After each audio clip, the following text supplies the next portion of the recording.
Kamu pilih mana? Keputusan sulit yang kamu ambil sekarang tapi memudahkan kamu di masa depan, atau keputusan mudah yang kamu ambil saat ini bisa jadi bencana di masa yang akan datang. Ingat, warisan paling istimewa untuk generasi berikutnya adalah lingkungan yang lestari dan terjaga.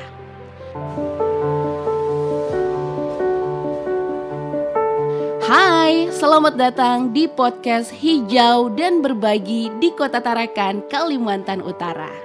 Kamu setuju nggak kalau kita semua bertanggung jawab untuk menjaga kebersihan dan kelestarian lingkungan alam? Katanya cinta kebersihan, katanya cinta lingkungan, tapi kok masih sering buang sampah sembarangan? Tahu nggak, menurut data dari The Intelligence Unit, tahun 2021, Indonesia masih menjadi penghasil sampah plastik terbesar di dunia. Ya, karena itu sudah menjadi kebiasaan masyarakat kita yang suka buang sampah sembarangan. Kalaupun sudah buang sampah di tempatnya, namun pemahaman tentang konsep daur ulang di masyarakat kita itu masih sangat minim banget. Ibaratnya nih, kesadaran dampak membuang sampah sembarangan itu 80%.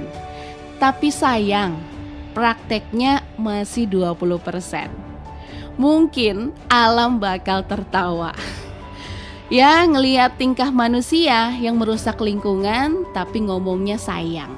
Sudah bukan rahasia umum lagi sih kalau dari kita tidak memiliki kemampuan manajemen sampah yang baik akan berakibat fatal terhadap lingkungan. Munculnya berbagai macam penyakit menular dan yang paling menakutkan dapat menimbulkan bencana. Banjir misalnya. Sekedar informasi nih, di negara-negara maju dan mempunyai manajemen sampah serta tata kota yang baik, banjir itu bukan lagi dimasukkan sebagai kategori bencana alam di perkotaan, melainkan bencana yang disebabkan kesalahan manusianya. Atau istilah kerennya nih, human error. Kembali lagi ke persoalan lingkungan dan sampah. Sebenarnya banyak juga loh yang peduli dengan pengelolaan sampah, seperti adanya komunitas bebas sampah di Kota Tarakan. Tapi nggak serta-merta langsung merubah kebiasaan masyarakat untuk membuang sampah sembarangan. Justru ada yang merasa itu jadi bukan tanggung jawab aku. Kan sudah ada komunitas, aktivis, atau pemerintah.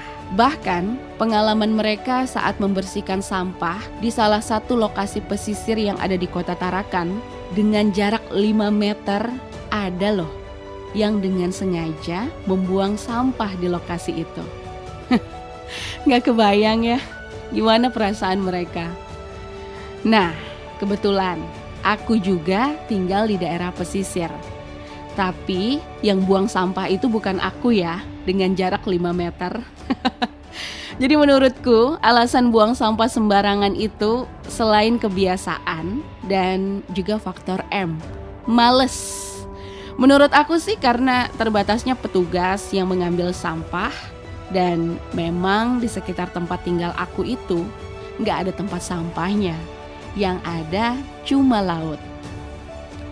Sampai-sampai muncullah candaan yang katanya pantai dan laut itu adalah tong sampah raksasa.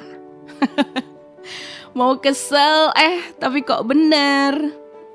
Upaya pemerintah untuk pengelolaan sampah khususnya di wilayah pesisir itu juga banyak.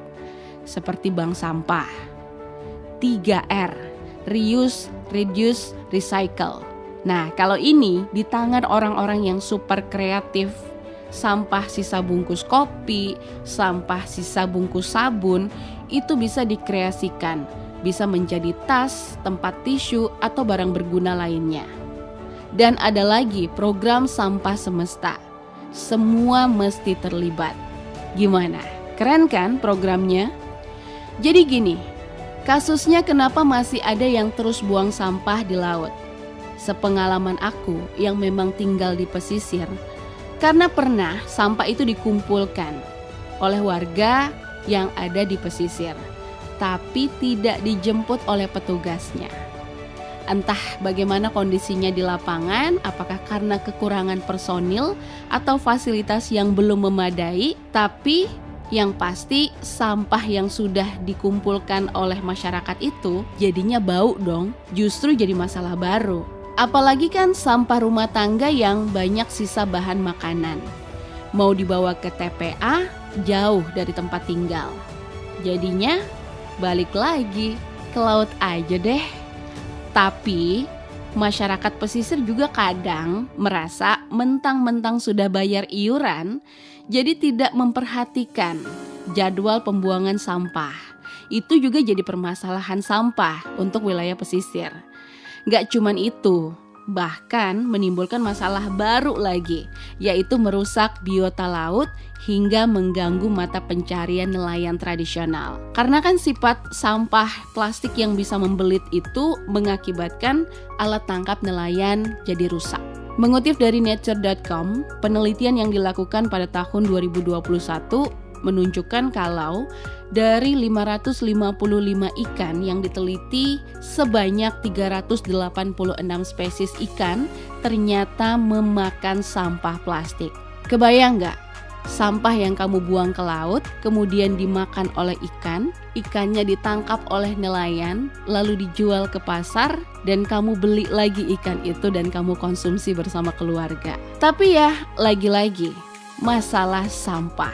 Apa harus minta tolong superhero Flash dulu nih buat mungutin sampah-sampah yang ada? Kan kerjanya dia tuh cepet tuh, sat-set nggak pakai drama. Kalau buat aku sih, Flash dalam dunia nyata itu adalah kita semua.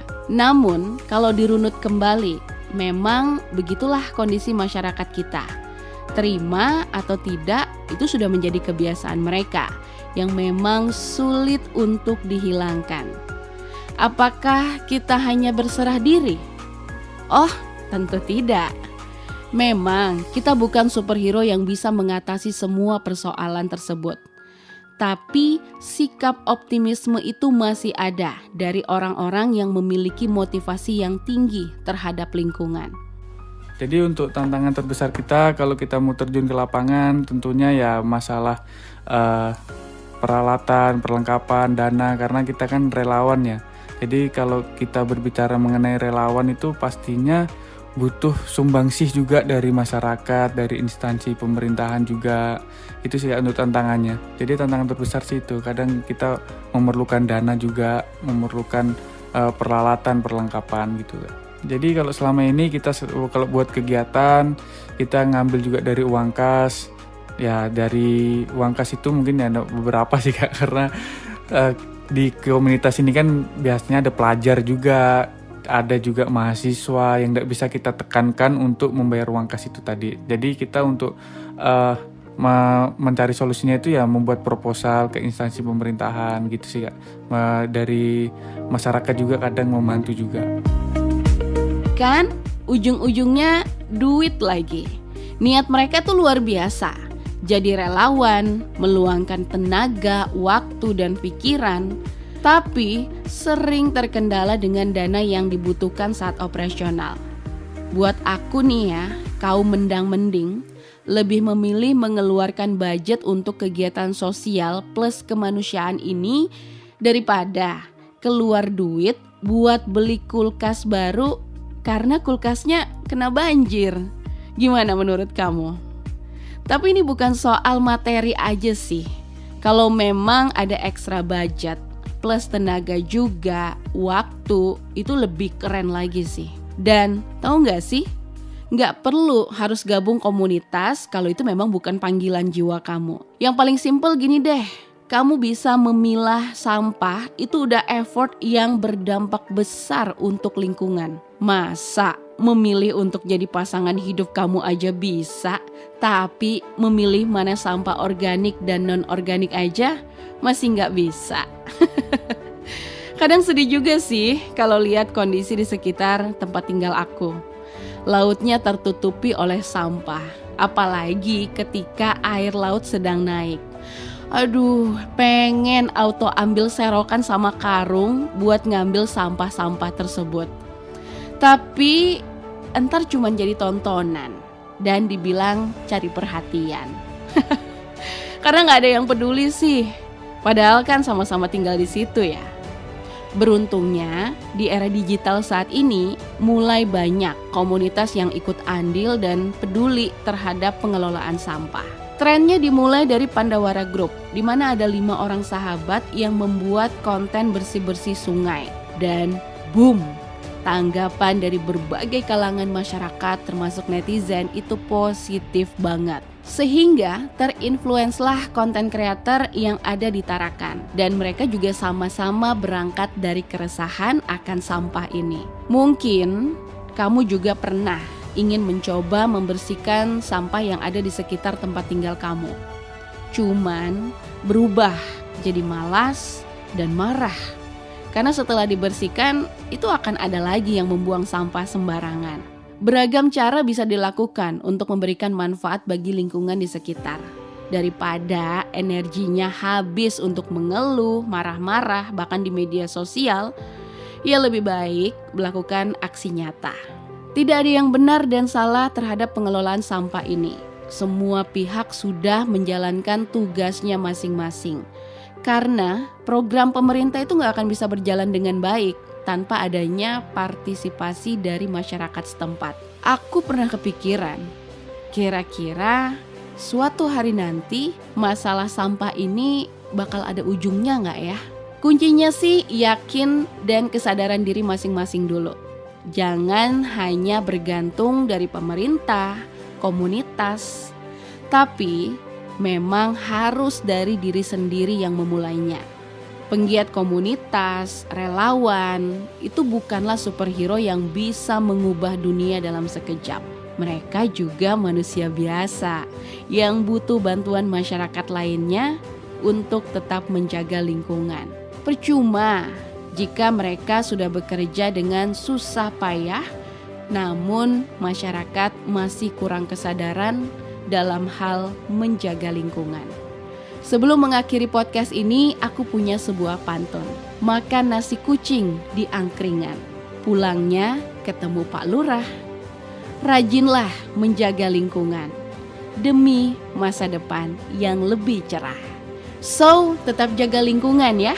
Stay safe and healthy everyone. Bye.